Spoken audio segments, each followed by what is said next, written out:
Selamat pagi pemirsa. Apa kabar pemirsa TVR Parlemen dimanapun Anda berada? Berjumpa lagi dalam program TVR 09 bersama saya Muhammad Hidayat dan rekan saya. Tentu saja bersama saya Anggun Oktarini dan pemirsa dalam 30 menit ke depan kami akan sajikan kepada Anda sejumlah berita nasional khususnya dari sudut pandang DPR RI sebagai referensi Anda dalam memahami dinamika politik, hukum, ekonomi, sosial dan juga budaya yang ada di Indonesia. Pemirsa TVR Parlemen, inilah TVR 09 selengkapnya.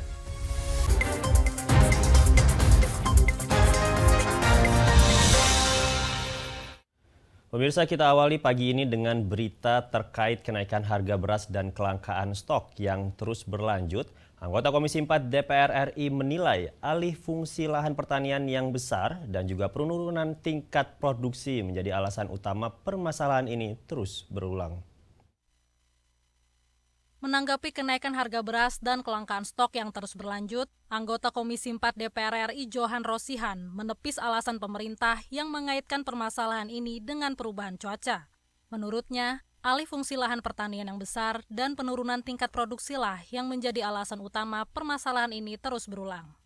Johan mengatakan jika dibandingkan dengan tahun 2023 dan 2022, secara tahunan produksi beras mengalami penurunan hingga 1,2%. Padahal konsumsi beras terus meningkat, apalagi dengan banyaknya pembagian bansos. Selain itu, Johan menilai kebijakan alih fungsi lahan pertanian mencapai 100.000 hektar juga menjadi faktor utama penurunan produksi. Untuk itu, Johan meminta pemerintah tidak menyepelekan permasalahan kelangkaan dan lonjakan harga beras, serta segera menyelesaikannya. Harus dibuka faktanya secara jujur bahwa memang produksi kita turun. Dibanding 2023 misalnya itu dibanding 2022 itu kita mengalami penurunan produksi itu 1,2%. Dan ini adalah penurunan yang sangat signifikan dan tertinggi di dalam sejarah. Pada saat yang sama tingkat konsumsi itu meningkat. Yang kedua, laju alih fungsi lahan itu yang sangat dalam setahun itu sawah itu sekitar 90.000 sampai 100.000 hektar itu hilang. Nah, ini harus menjadi perhatian kita, jangan disimplifikasi dengan persoalan El Nino cuaca ini. Hingga kini harga beras masih melonjak di atas harga eceran tertinggi, bahkan mencetak rekor hingga 17.000 sampai 21.000 per kilogram. Mahir dan Koko, TVR Parlemen melaporkan. Pemirsa, kita beralih ke berita selanjutnya di mana kenaikan harga beras yang melanda tanah air disebut-sebut sebagai dampak dari badai El Nino.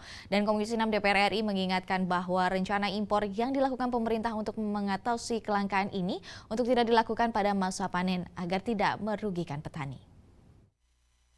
Badai El Nino yang terjadi beberapa waktu lalu dinilai menyebabkan penurunan produksi beras di tanah air. Hal ini berakibat pada kelangkaan dan melambungnya harga beras. Karenanya, pemerintah berencana mengimpor beras. Namun, anggota Komisi 6 DPR RI meminta impor tidak dilakukan pada masa panen, agar tidak merugikan petani. Herman Hairon mengatakan El Nino membuat masa tanam dan panen menjadi tidak menentu, sehingga pasokan dan harga sulit dikendalikan. Menurutnya, impor menjadi solusi pemerintah untuk memperkuat cadangan pangan dan menyeimbangkan harga. Namun, Herman meminta pemerintah tidak melakukan impor pada masa panen agar para petani tidak merugi. Kalau suplainya terhambat karena adanya El Nino, kemudian stok yang terbatas, dan bahkan stok dunia ini juga semakin dipersempit stok dunia. Oleh karena itu, kebijakan pemerintah untuk melakukan impor beras, saya kira sepanjang bahwa ini bisa dibatasi, bisa dilokalisir untuk mengantisipasi dan sebagai buffer stok nasional, saya kira ini tidak apa-apa. Yang penting tidak mengganggu terhadap masa panen yang akan datang.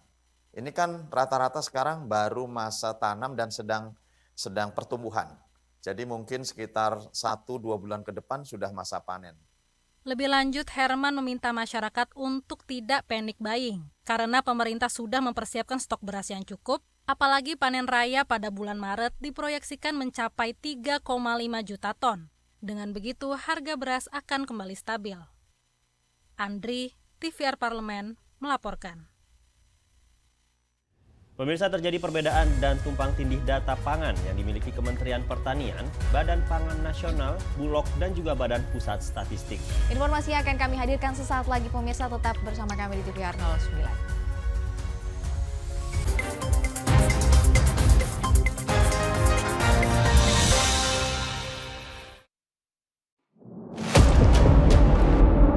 sini ditambang. Konflik yang terjadi, Sini tidak mengizinkan. masalah yang tersisihkan menjadi kesenjangan sosial. Ya namanya rakyat kecil gak bisa apa-apa, mau komplain juga gak didengar. Sebab apa? Itu menyangkut isi perut kami semua. Bagaimana memutus keterbatasan untuk didengar?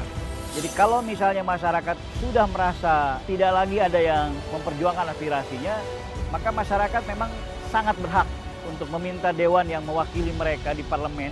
Kami menyusuri batas-batas peristiwa, mengurai berbagai polemik yang terjadi, meluruhkan suara-suara marginal, menjadi nyata dalam setiap aspirasi, melaksanakan tugasnya sebagai wakil rakyat.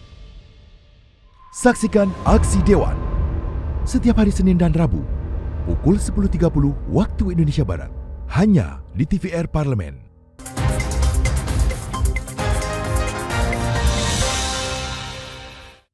Masih bersama kami di TVR 09. Komisi 4 DPR RI mendorong ketidakselarasan data pangan Indonesia harus diperbaiki oleh pemerintah agar permasalahan kelangkaan beras dan lonjakan harga tidak terus terulang. Perbedaan dan tumpang tindih data pangan yang dimiliki Kementerian Pertanian, Badan Pangan Nasional, Bulog, dan Badan Pusat Statistik masih menjadi masalah. Menanggapi hal ini, Komisi 4 DPR RI meminta pemerintah memperbaiki data pangan tersebut agar permasalahan kelangkaan beras dan lonjakan harga tidak terus terulang. Meski memiliki metode pengumpulan data berbeda, anggota Komisi 4 DPR RI Hermanto meminta setiap pemangku kepentingan di sektor pangan dapat mensinkronisasikan datanya dengan kondisi real di lapangan. Pasalnya, data stok pangan yang valid, terutama stok beras, dibutuhkan untuk pengambilan kebijakan yang tepat terkait pangan. Produksi gabah kita itu adalah 53 juta.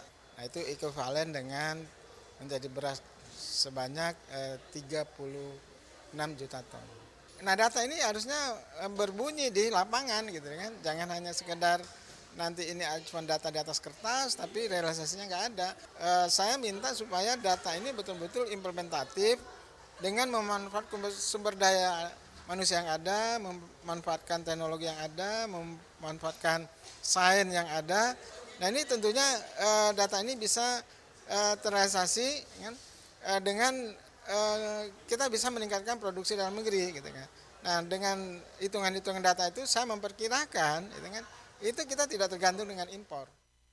Lebih lanjut, Hermanto menyebut swasembada pangan membutuhkan political will dari pemerintah. Lepas dari ketergantungan impor hanya dapat dicapai jika kebijakan dari hulu hingga hilir terintegrasi. Tim Liputan, TVR Parlemen melaporkan. Baik pemirsa, menjelang Ramadan, para pedagang beras kini masih kesulitan memperoleh pasokan yang mengakibatkan harga beras terus merangkak naik ke angka Rp15.000 per kilogram. Dan terkait hal ini, Bulog harus mampu menjaga cadangan beras untuk memenuhi kebutuhan masyarakat. Menjelang Ramadan, para pedagang beras kini masih kesulitan memperoleh pasokan yang mengakibatkan harga beras terus merangkak naik ke angka Rp15.000 per kilogram. Terkait hal ini, Bulog harus mampu menjaga cadangan beras untuk memenuhi kebutuhan masyarakat. Anggota Komisi 6 DPR RI Haris Turino mengatakan, Bulog akan menyalurkan beras SPHP sebagai upaya stabilisasi harga beras. Ia berharap kedatangan beras impor mampu menjaga ketersediaan pasokan beras di tingkat pedagang pengecer, pasar tradisional, dan retail modern. Ketika terjadi kelangkaan, Bulog kan menggelontorkan SPHP, ya, stabilisasi pangan itu. Ya, faktanya adalah ya yang kita lihat sekarang, ya tidak cukup. Fleksibilitasnya berkurang karena Bulog harus tetap menjaga cadangan beras, ya, jangan sampai nanti cadangannya nol. Fleksibilitasnya berkurang karena kita tahu kan bansos yang luar biasa. Harapan saya import ini, katakan tadi Anda ngomong 2 juta dinaikkan ke 3,6 juta, masuknya kapan? Kalau masuknya nanti bulan Maret dan April, akhir Maret dan April, ketika panen raya, kasihan petani dong. Ya, harga jatuh kali ini saya tidak terlalu rewel ya sebagai anggota DPR RI tentang naiknya harga beras ini. Kenaikan harga beras yang terjadi saat ini dikhawatirkan turut menaikkan inflasi komponen bergejolak atau volatile food. Pemerintah harus segera menekan harga komoditas, terlebih permintaan terhadap beras dan bahan pangan menjelang Ramadan akan melonjak. Samuel Aditya, TVR Parlemen melaporkan. Kita beralih ke berita selanjutnya pemirsa. Komisi 10 DPR RI mengapresiasi SMP Negeri 2 Temon, Kulon Progo yang berupaya menghidupkan kembali nilai-nilai kesenian dan budaya lokal dengan mengimplementasikannya lewat pembelajaran di sekolah. Para siswa diajak untuk melestarikan seni dan juga budaya dengan berbagai kegiatan ekstrakurikuler. Komisi 10 DPR RI mengapresiasi SMP Negeri 2 Temon, Kulon Progo yang berupaya menghidupkan kembali nilai-nilai kesenian dan budaya lokal dengan mengimplementasikannya lewat pembelajaran di sekolah. Para siswa diajak untuk melestarikan seni dan budaya dengan berbagai kegiatan ekstrakurikuler. Anggota Komisi 10 DPR RI Sodik Mujahid mengungkapkan kegembiraannya dan mengapresiasi kegiatan ekskul tersebut. Pasalnya, saat ini eksistensi seni dan budaya Indonesia sudah menurun bahkan terancam punah. Oleh karena itu, Sodik berharap pelestarian seni dan budaya terus dilakukan dan dikenalkan sejak dini. Hal satu adalah pertama komitmen kepada budaya lokal. Saya lihat di beberapa sekolah yang kami kunjungi di Kulon Progo ini, baik SMP, SMA atau SMK itu punya komitmen dalam pelestarian nilai-nilai budaya. Ini kan yang sekarang sedang digalakkan oleh pemerintah ya, tentang kebijaksanaan lokal itu adalah bagian dari nilai Pancasila. Yang kedua juga saya melihat tadi tentang pendidikan. Pendidikan seni adalah salah satu bagian dari kurikulum Merdeka dan merupakan mata pelajaran wajib dari tingkat SD sampai dengan SMA. Dimasukkannya mata pelajaran ini bertujuan agar anak tidak hanya menggunakan belahan otak kiri semata, tetapi juga otak kanan. Dengan keseimbangan proses belajar inilah diharapkan menghasilkan generasi yang mempunyai wawasan iptek yang luas dan budi pekerti yang tinggi. Dari Yogyakarta, Akbar Prayoga, TVR Parlemen melaporkan. Pemirsa, masyarakat resah dengan lonjakan harga beras yang semakin tinggi apalagi menjelang bulan Ramadan. BPS mencatat kenaikan harga beras menjalar ke 268 daerah di Indonesia, bahkan di daerah dengan catatan surplus beras. Informasi selengkapnya akan kami sajikan sesaat lagi, tetap bersama kami di TVR 09.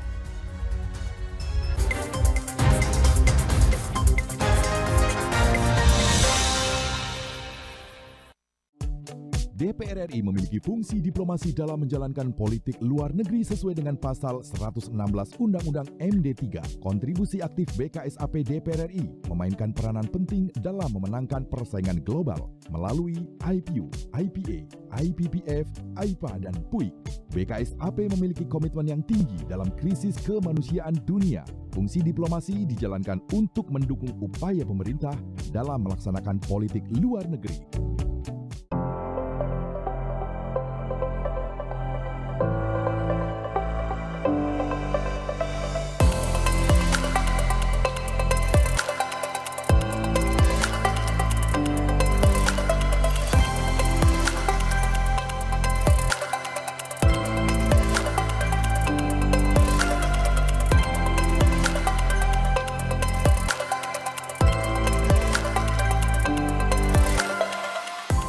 In talks on the sidelines of the 14th APA meeting, the Committee for Interparliamentary Cooperation of the House discussed bilateral diplomatic and interparliamentary relations with the Azerbaijan Parliament. Don't forget to watch House News only on TVR Parliament.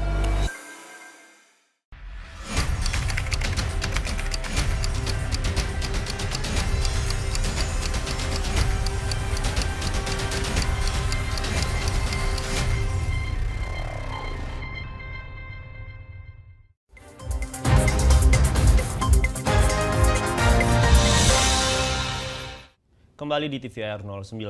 Di sini naiknya harga beras yang belum terkendali diperparah dengan pasokan beras yang menipis. Para pedagang beras kini kesulitan mendapatkan pasokan.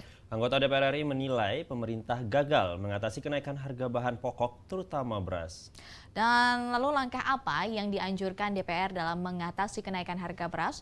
Tim redaksi TVR Parlemen telah merangkumnya dalam segmen editorial Parlemen berikut ini.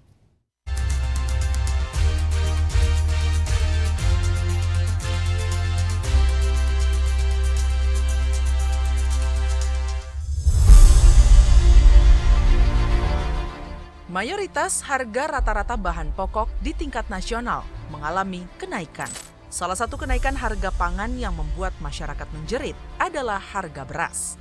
Kenaikan harga tersebut sudah melampaui ketentuan harga eceran tertinggi atau HET Badan Pangan Nasional.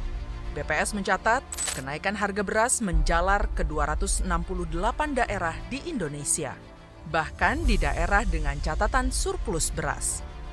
Naiknya harga beras yang belum terkendali diperparah dengan pasokan beras yang menipis. Para pedagang beras kini kesulitan mendapatkan pasokan. Stok di penggilingan padi pun terbatas. Anggota DPR RI menilai pemerintah gagal mengatasi kenaikan harga bahan pokok, terutama beras. Kemampuan pemerintah melakukan operasi pasar dinilai mulai berkurang, apalagi dengan adanya penyaluran bansos pangan kepada masyarakat. Pemerintah sebaiknya melakukan penataan, mulai dari tingkat petani, seperti bibit, pupuk, dan irigasi, hingga masalah penjualan di pasar. Impor beras tidak bisa selalu dijadikan jalan pintas untuk mengatasi melonjaknya harga di dalam negeri. Ya, itu untuk 22 juta penduduk miskin, ya, masing-masing dapat 10 kilo beras per bulan. Ya, itu total kebutuhannya 1,3 juta ton. Sehingga tentu mengurangi fleksibilitas pemerintah untuk melakukan operasi pasar ketika terjadi kenaikan harga. Ya impor, cara paling gampang kan seperti itu. Tapi kan untuk jangka panjang, ketika kita bicara soal kedaulatan pangan, ya kan bukan solusi impor itu. Bukan solusi jelas di dalam jangka panjang. Apalagi nanti kalau banyak negara melakukan proteksionisme. Ya, saya tidak mau ekspor beras. Terus kita mau seperti apa? Fenomena El Nino yang berkepanjangan membuat masa panen menjadi mundur. Namun, pemerintah tidak bisa sekedar beralasan dampak El Nino mempengaruhi pasokan beras di dalam negeri.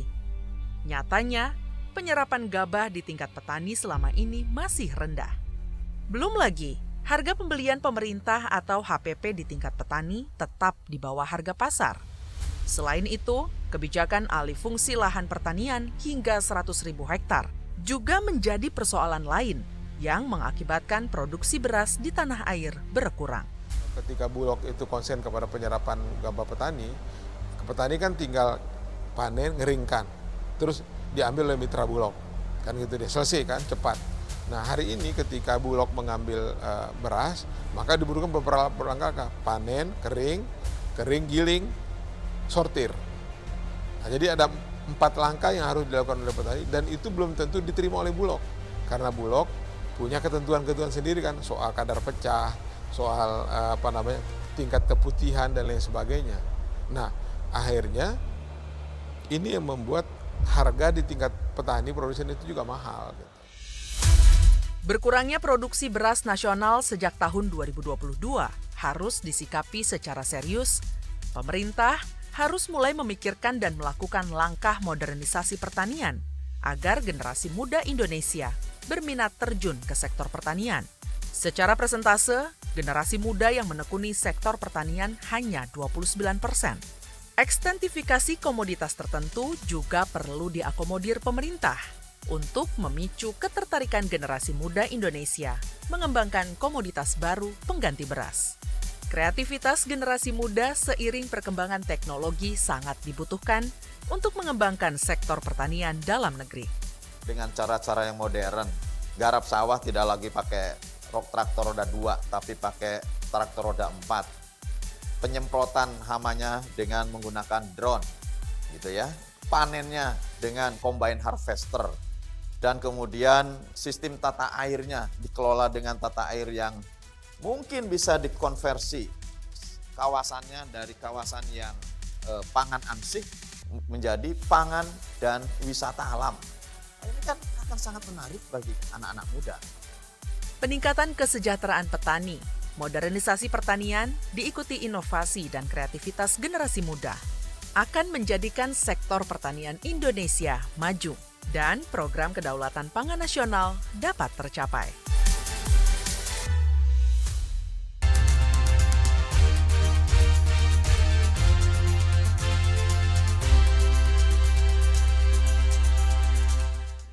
Nah, pemirsa, dari tadi kita sudah berbicara tentang kenaikan harga bahan pokok jelang Ramadan, terutama harga beras. Nah, selanjutnya kita akan bicarain hal yang gak kalah penting, yaitu bijak berinvestasi. Di sini Umam sendiri sudah pernah berinvestasi belum? Wah, belum Anggun. Tapi sekarang saya lagi cari yang cocok, investasi yang sesuai dengan penghasilan saya sekarang. Nah, bagus tuh, memang pilihan itu harus diprediksi betul-betul. Dan karena sebelum berinvestasi kita harus mengetahui yang namanya skala resiko, Umam. Nah, untuk menentukan jenis investasi yang tepat, kita setelah jeda berikut ini akan membahas lebih dalam lagi. Jangan kemana-mana, tetap di TVR 09.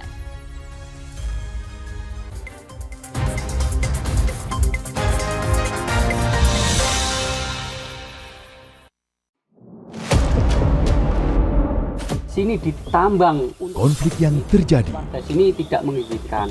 masalah yang tersisihkan menjadi kesenjangan sosial.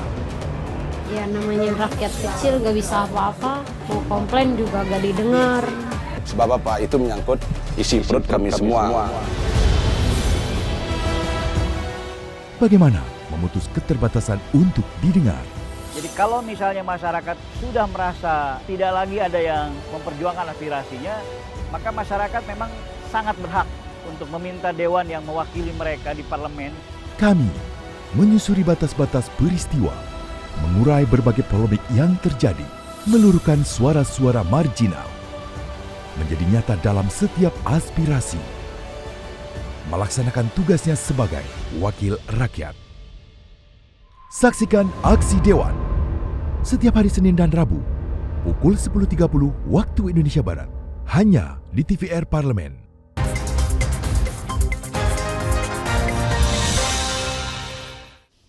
Pemirsa, masih bersama kami di TVR 09. Pemirsa, bila dulunya investasi identik dengan tanah dan juga emas, namun kini banyak anak muda sudah dipermudah dengan banyaknya platform yang memudahkan kita untuk berinvestasi selain tanah ataupun emas. Nah, di sini juga yang dimana slogan biarkan uang bekerja untuk kita kerap terdengar di berbagai circle anak muda saat ini, termasuk Umam?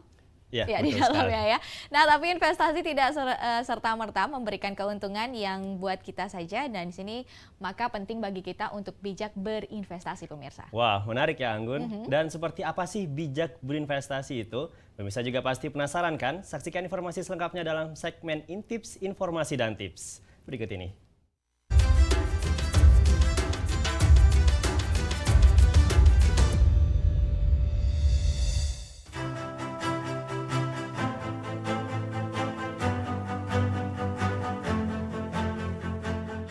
Pemirsa, di era kini literasi keuangan semakin mudah kita temukan. Generasi muda sudah mulai melek berinvestasi. Bahkan perencanaan keuangannya sudah sampai di tahap menentukan usia untuk mencapai financial freedom. Slogan biarkan uang yang bekerja untuk kita seakan menjadi tren, mengajak tiap orang untuk mulai berinvestasi tak mau ketinggalan. Tapi tahu dong ya, kalau nggak bijak berinvestasi, bukannya untung, malah buntung nih pemirsa. Nah, ini ada beberapa tips untuk membantu pemirsa berinvestasi dengan tepat. Kenali skala resiko. Berinvestasi tentu punya resiko pemirsa. Oleh karena itu, kita harus memahami toleransi resiko diri kita. Sejauh mana kita selaku investor bersedia menerima fluktuasi nilai dari investasi. Tiap individu tentu memiliki tingkat kenyamanan yang berbeda terhadap resiko investasi. Beberapa investor mungkin merasa nyaman dengan resiko yang lebih tinggi untuk mencapai potensi keuntungan yang lebih besar. Sementara yang lain mungkin lebih memilih investasi yang lebih stabil meskipun potensi keuntungannya lebih rendah. Setiap jenis investasi memiliki skala risiko yang berbeda. So, pilih jenis investasi dengan skala risiko yang sesuai dengan tingkat toleransi kamu ya. Pahami jenis investasi. Setelah mengetahui skala risiko kamu, saatnya memilih jenis investasi yang sesuai. Jenis investasi beragam. Kalau dari bentuknya, ada investasi aktiva real atau yang terlihat seperti tanah, properti, emas, dan logam mulia. Ada juga investasi aktiva finansial seperti saham, reksadana, obligasi, dan deposito. Investasi ini sedang banyak digandrungi di era kini. Cryptocurrency, P2P lending, dan forex juga termasuk investasi. Wah, banyak ya. Itu kenapa penting untuk memahami karakteristik, resiko, dan potensi pengembalian setiap jenis investasi. Memilih 2 atau lebih jenis investasi juga bisa membantu kamu mengelola resiko loh. Tentukan tujuan investasi. Tujuan yang jelas membantu kita konsisten berinvestasi. Tujuan investasi juga berkaitan dengan jangka waktu investasi. Bisa untuk jangka panjang, seperti persiapan dana pensiun, jangka menengah untuk biaya pendidikan, atau jika tujuan investasi kamu hanya untuk berlibur, berarti kamu berinvestasi jangka pendek. Menggunakan uang dingin. Jangan berinvestasi menggunakan dana yang akan kamu pakai untuk kebutuhan sehari-hari kamu ya pemirsa.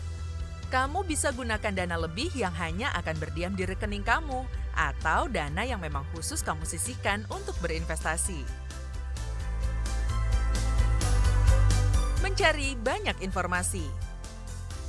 Dengan mencari banyak informasi, berdiskusi dengan investor lain juga akan membantu dalam memperbarui pengetahuan finansial kita. Berkonsultasi dengan konsultan keuangan untuk mendapatkan saran yang sesuai dengan situasi keuangan kita juga tidak ada salahnya. Nah, itu tadi beberapa tips dalam berinvestasi yang bisa pemirsa terapkan. Yuk melek investasi sedari dini dan selamat berinvestasi dengan bijak.